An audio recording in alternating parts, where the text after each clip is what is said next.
Alors dans cette vidéo, on va essayer quelque chose d'un petit peu plus compliqué, c'est-à-dire qu'on va tenter d'importer différents éléments d'information à partir de cette page ici, donc page du site Internet de la Ville d'Ottawa, qui s'appelle Maires et conseillers municipaux. Et on a ici la photo du maire, son nom, son titre, son numéro de téléphone, son numéro de télécopieur et son adresse courriel. On a la même chose pour Matthew Dooloff, pour Laura Dudas, etc. Il y a au total 25 élus donc. Ce qu'on va faire tout d'abord, c'est d'importer les noms. Alors, pour ce faire, je vais utiliser l'inspecteur. On va cliquer bouton droit de la souris dans Chrome, Inspecter. Je vais dérouler un petit peu puis ajuster mon inspecteur, voilà comme ça. Je clique sur le bouton de gauche ici, sélectionner un élément dans la page pour l'inspecter. Et je vais cliquer dessus. Et là, ça me dit que, bon, évidemment, j'ai un hyperlien vers sa page personnelle, j'ai d'autres informations, mais on voit ici qu'on a une balise, en fait, un titre de niveau 3, H3, et qui a une classe de Card Title. Mais voyons tout d'abord si on peut utiliser seulement la balise H3. On fait ça par étapes. Donc, je vais copier l'adresse. Je viens ici et là, je vais mettre le signe égal, import, cette fois-ci XML, on le voit, c'est la première option. On va mettre les guillemets anglais, l'adresse URL, virgule, ou plutôt point virgule, comme on est dans Microsoft, pas dans Microsoft, dans Google Sheets en français, espace, les guillemets, et là, je vais mettre barre oblique, H3, je ferme mes guillemets, je ferme les parenthèses. Donc, pour voir la syntaxe, le signe égal, import XML, import XML pour appeler la fonction, pour aller chercher la fonction import XML. Je mets parenthèse d'ouverture, les guillemets anglais avec l'URL. On ferme les guillemets, on met le point virgule pour passer à l'autre argument de notre requête. Et entre des guillemets anglais, je vais mettre barre oblique H3 pour dire au système « Va sur cette page ici et cherche les balises H3. » Enter ou Entrée. Et tiens, voilà, ça a fonctionné. Donc, on est bien parti. Là, j'ai mis le tout dans la cellule A1 pour la fonction. On pourrait mettre ça dans la cellule A2 pour pouvoir mettre nom de la personne. Et tiens, on pourrait même mettre ça en gras ici. La seconde colonne, on veut avoir le titre. Ben, je vais venir ici et mettre titre. Je vais venir dans la cellule B2 pour ma prochaine fonction. Je vais venir ici et je vais aller voir le titre. Tiens, ça dit H4 et on a la classe Card Subtitle Title. Mais allons voir tout d'abord si ça fonctionne avec seulement la balise H4. Et là, on peut prendre un raccourci. Comme on utilise la même fonction que pour la colonne précédente, je peux tout simplement glisser-déposer. Je vais avoir les mêmes valeurs ici. Mais on voit que dans B2, j'ai cette fonction. Je peux venir simplement mettre H4. Et tiens, j'ai le titre pour chacun des élus. Maire, conseiller, conseillère, conseiller, conseillère, conseiller municipal et maire suppléant, etc. Si je double-clique comme ça entre B et C, je vais élargir mon écran. Parfait. Là, ce qu'on veut par la suite, c'est le numéro de téléphone, le numéro de télécopieur et le courriel. Mais là, vous allez voir, on va avoir des petits enjeux. Donc, on va venir dans la cellule C2 pour commencer.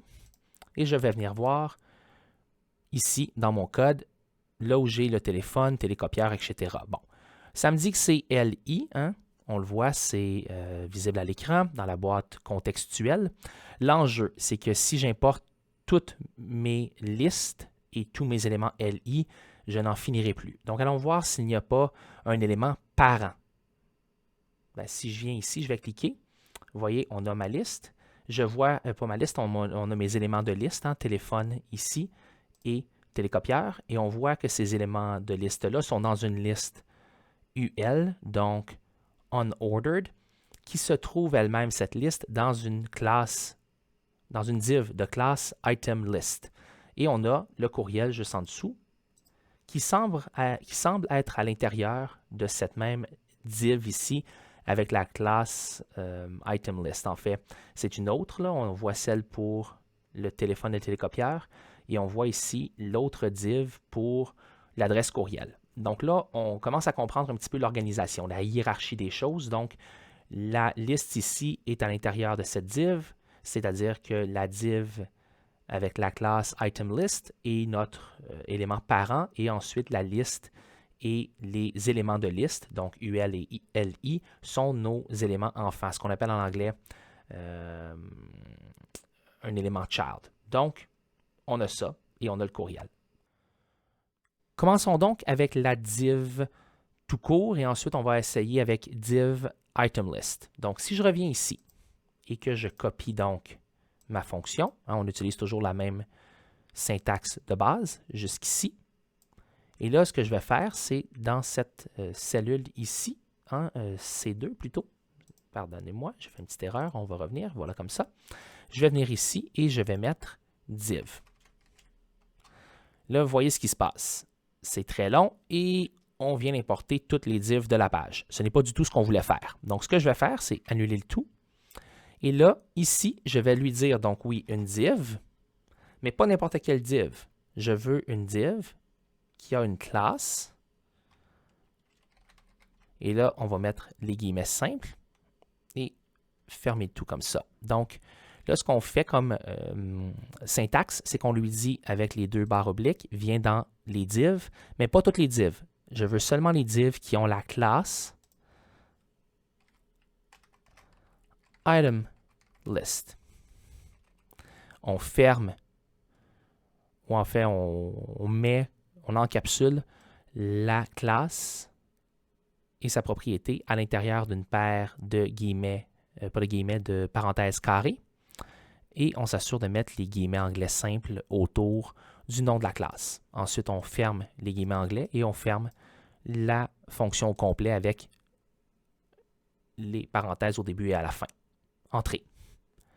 Là, c'est beaucoup mieux déjà. On a téléphone, télécopieur et on a les courriels.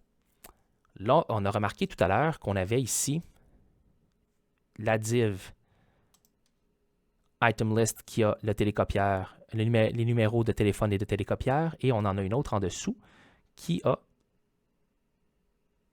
les courriels, div item list. Et là, évidemment, tout ça fonctionne parce que le site Internet de la Ville d'Ottawa est bien structuré. De là l'importance quand vous codez un site Internet en HTML, CSS, d'avoir une bonne hygiène dans votre code pour que tout soit bien structuré. Donc là, on veut la première de ces deux divs. Je vais revenir ici. Et chaque élu, le code pour chaque élu est structuré de la même façon, ce qui explique qu'on a un peu cet effet de boucle ici là, qui va réimporter toujours téléphone, télécopieur, courriel, téléphone, télécopieur, courriel. On va revenir tout en haut ici, et là, on va ajouter une autre, caractéristique, un autre élément, un autre attribut. On va remettre des guillemets carrés ou des parenthèses carrées. Je dis toujours guillemets, en fait les parenthèses, et on va me dire au système qu'on veut le premier élément. Donc, la première des deux divs pour chaque section là, qui comporte de l'information. On a maintenant téléphone et télécopieur seulement pour chacun des élus. Et là, on remarquera que Wilson Lowe n'a pas de numéro de télécopieur. Est-ce que c'est normal? Allons voir en bas. Ben oui, Wilson Lowe n'a pas de numéro de télécopieur. Donc, c'est bon. Là, par contre, on a tout dans la même fonction et tout est dans la même colonne. On le voit ici. Si je veux séparer ces valeurs ou ces différents éléments, je peux revenir ici et là, je continue. Dans notre syntaxe, on recherche sur le site Internet de la Ville d'Ottawa, sur la page dédiée aux maires et aux conseillers, toutes les divs qui ont une classe item list et dans chacune des espèces de boucles pour chacun des élus, on va chercher la première des divs. Qu'est-ce qu'on peut faire maintenant? On peut lui dire, va chercher, barre oblique, LI, les éléments de liste, et pas n'importe quel élément de liste, le premier des éléments de liste. On a maintenant tous les numéros de téléphone, hein, tel ici. Là, je vais recopier la fonction qui est dans C2 et je vais la mettre dans E2. Et là, ce qu'on va faire, c'est qu'on va mettre 2 plutôt que 1, juste ici. Et on va avoir maintenant, logiquement, les numéros de télécopieurs. Là, c'est un peu, comment dire, j'ai beaucoup d'informations que je n'ai pas besoin, tel télécopieur. Donc, on se rappellera, qu'est-ce qu'on peut faire pour effacer des variables quand on les importe avec des fonctions import. Hein. Si j'essaie d'effacer ici, ça ne fonctionne pas. Bien, on va tout sélectionner. On va copier, donc CTRL-C. Là, je suis en anglais en ce moment, mais Edit, Copy, ou dans votre cas, Édition, Copier. Et ensuite, on va faire CTRL-SHIFT-V sur un PC ou commande Maj ou Shift-V sur un Mac pour pouvoir coller uniquement les valeurs. Sinon, Édition, collage spécial, valeur uniquement. Paste Special, Values Only. Là, je peux maintenant effacer des éléments. Ce que je vais faire, c'est prendre la colonne C, la colonne E. Je vais effacer téléphone et télécopieur. Je peux même cliquer sur le bouton droit et enlever tout simplement les colonnes. Je vais enlever celle-ci également. Là, elle ne veut pas s'enlever parce que j'avais sélectionné autre chose. Donc, on peut prendre des valeurs comme ça et venir les coller. Voilà. Je peux même prendre ça ici, venir les coller. Et là, je vais appeler ça téléphone et télécopieur. Parfait. Là, il nous manque un dernier élément, les courriels. Quelle est notre syntaxe?